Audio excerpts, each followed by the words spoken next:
Joy, welcome to #Mental Health Day. Thank you so much, Jeremy. Joy, firstly, I want to ask you, could you tell us about your journey? So I am a medical psychologist by training and a global mental health researcher who's also currently undertaking her PhD in mental health.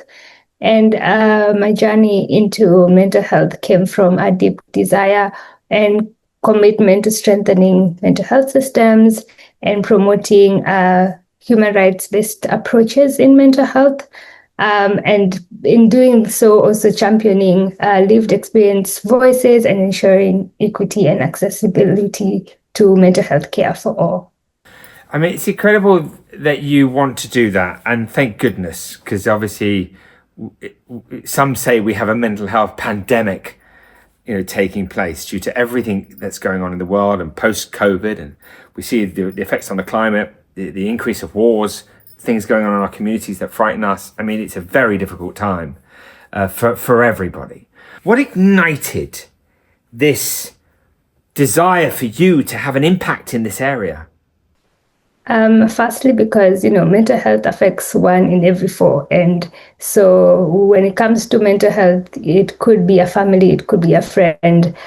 So I do have some family members who have mental health, are living with mental health conditions. And when I was growing up, seeing them, and also just basically once I got into med school and seeing how the mental health element in the medical field is one of the most neglected, I would say, or more or less stigmatized. So just a desire to see, the elimination of the stigma around mental health, because persons living with mental health conditions are people just like me and you, but just simply because there is a tagline of a mental health condition, how they're treated is so different from everyone else. And I'd like to get to a day whereby the same way we can say, I have malaria and I went and got treated, and now I'm back and I'm okay, is the same way we could talk about mental health, whereby someone went, sought mental health care, I saw my psychiatrist, saw my psychologist, and I get to say that without any stigma and discrimination. Amazing. Fantastic.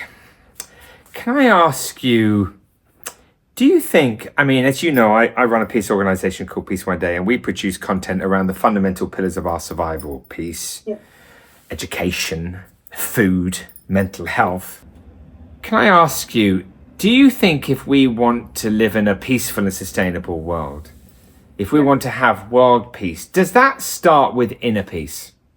It definitely does start with inner peace.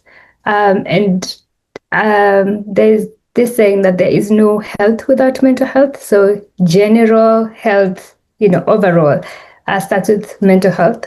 And then also this year, the World Mental Health Day theme is access to services, in mental health and catastrophes and emergencies, which is very important because even in conflict settings, many a times the mental health element is forgotten. So we tend to respond to, people have lost livelihoods, have lost jobs, but then many a times we forget that these people are also impacted in their mental health, because they've lost everything. Where do they start?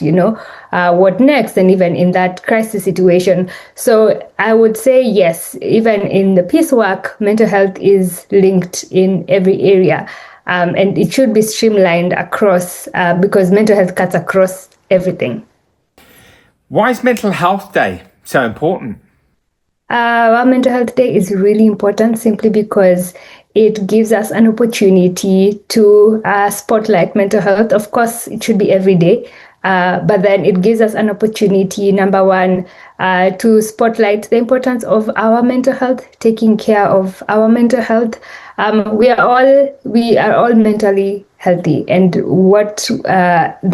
we need to develop effective coping strategies in order to deal with everyday life stresses, because how we deal with it, there are these predisposing factors that affect how how we deal with situations. And so, number one, spotlighting, how can we cope with life stressors? Because in how we cope, we learn how to best take care of our mental health.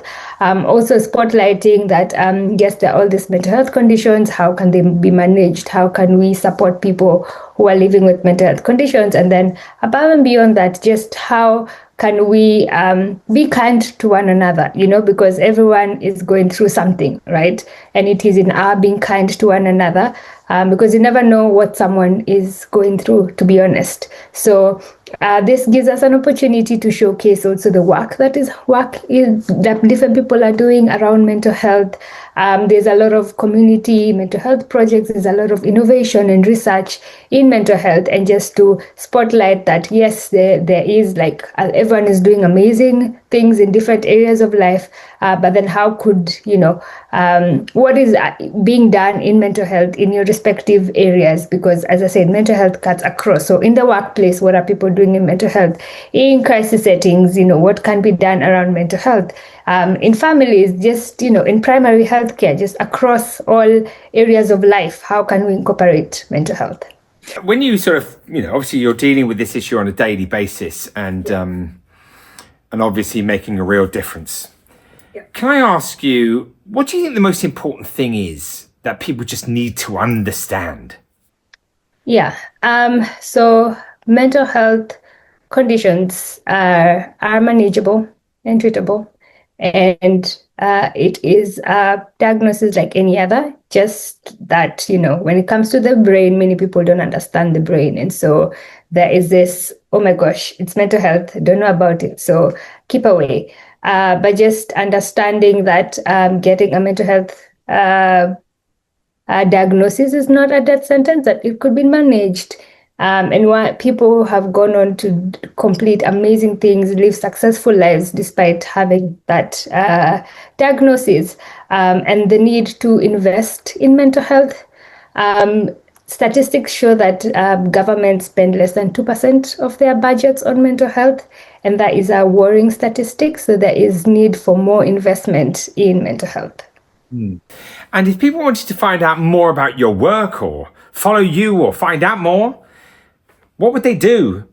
Yes, so I coordinate an organization called the Mental Health Innovation Network, which is a global community of mental health innovators sharing resources and information around mental health, and showcasing what people in the communities in different areas are doing towards mental health.